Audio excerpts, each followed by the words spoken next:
Good morning and happy Monday. My name is Brianna Frewin and it is March the 12th, 2018, and this is my improvements for my PDP paper on my strengths, weaknesses, threats, and opportunities. My first strength is on my previous paper that I talked about was that my enthusiasm and gregarious traits allow me to encourage building of team morale as well as create positive work environments.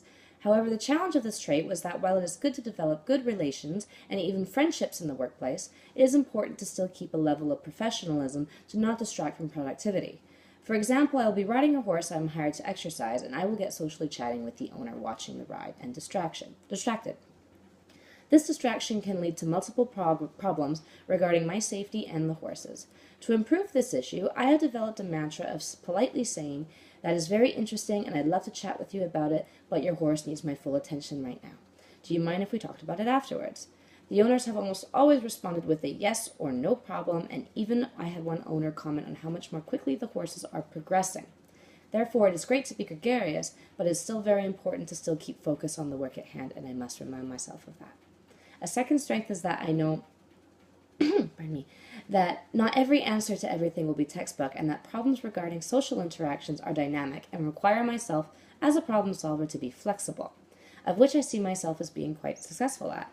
I continue to use the ABC model to calm myself and evaluate all options and attempt to come up with the best win-win situation among my group.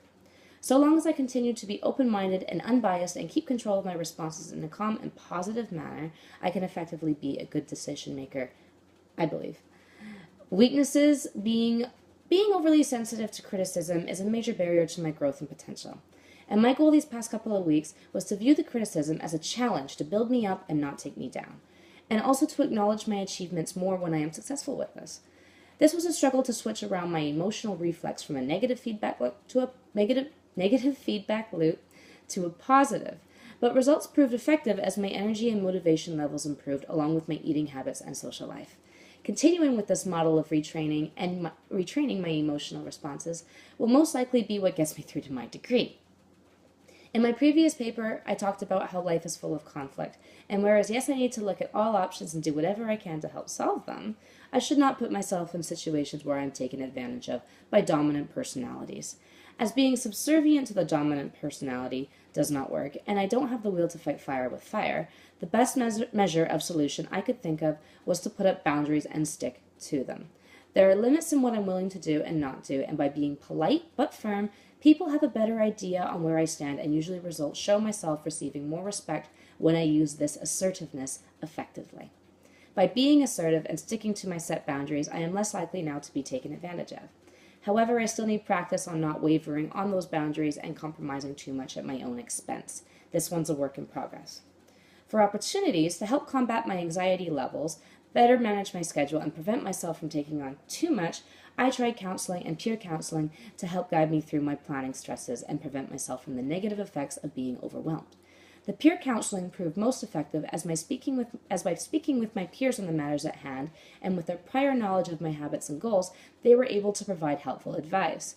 The professional counseling was also very effective, but I did not find as much time to get to see the professionals as much I believe I should have. While I have made improvements on this issue, I need to take the initiative and make the professional appointments happen, as they were very helpful and effective, and I need to make the time to go and see them in addition to my peer counseling. My second opportunity results are similar to my first weakness I said earlier in this video. The problem being that I am too sensitive to criticism and can respond negatively. My plan was to use techniques of A, acknowledging my positive feedback and achievements and not discarding them to focus on the negative. B, seeing the criticism as a challenge or opportunity for research and growth. And C, use resources such as teachers and counselors to help me through the moments of being stonewalled. These techniques have resulted in helping me get through sticky situations much more quickly and efficiently than ever before, and the more I do them, the easier it gets to remain positive despite being faced with the stress. Going on to threats, I discussed my issue that owning too many horses is financially stressful, physically tiring, and time-consuming. To help solve this issue, I now have one horse up for sale with a top-quality trainer who will sell the horse for me for a commission. This way, even though the horse is not sold yet, the stress of the sale process and every day of the care of the horse is now off my shoulders, and the chances of the horse finding a good home have also increased. therefore relieving the burden of having too many horses to look after and ensuring that the sale horse is still looked after and happy while finding him a good home. My last threat is the challenge of gaining opportunities to develop my team-based working skills, as my current job is very individualistic and has leadership-specific roles. To help develop some team-based skills, I accepted an invitation to join the board of directors for the Horse Protection Society of BC, HPS. Here I began to work as a team member for a goal that the whole team is passionate about: helping people, helping horses, and helping educate the general public about horses as well. My job is that I help with organizing donations and running and hosting events and fundraisers. With opportunities offered by HPS, I can gain more experience in group work, and I can also volunteer for a good cause. Thanks for listening.